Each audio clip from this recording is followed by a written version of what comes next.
Today I took apart my Force 50. Great little motor. It's mounted on the back of a Spectrum Bluefin.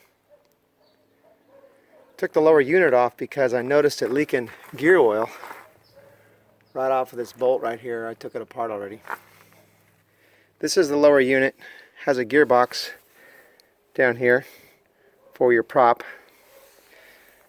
So it runs gear oil, and there was gear oil leaking right out of this bolt right here, I noticed. And then I also noticed it was a milky color, so I had concerns. So I took it apart.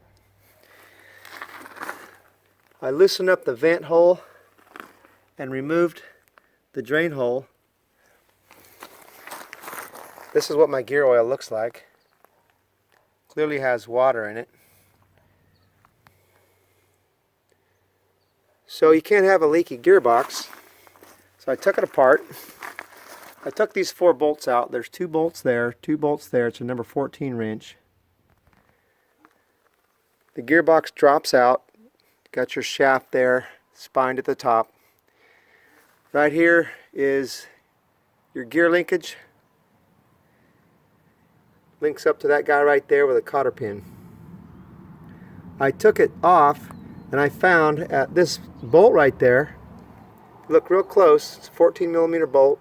Well, it's leaking gear oil around that seal, between the seal and the bolt. So instead of taking it to the boat shop, what I'm going to do is just put a rubber O-ring around that and then bolt it back down the way it was. There was a 14mm hex nut on top of it. So I'm going to put an O-ring on it, bolt it back down with my hex nut, and I think I'm going to be good to go. While I got it apart, I'll show you a couple of things. Water comes in right there.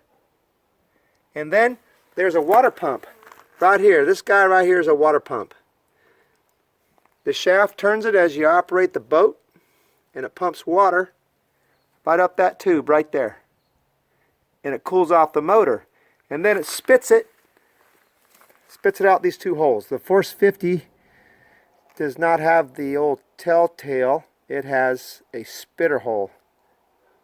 So if your Force 50 is not spitting water, pretty hefty little bunch of water there, then you got a problem. Make sure your Force 50 is spitting water.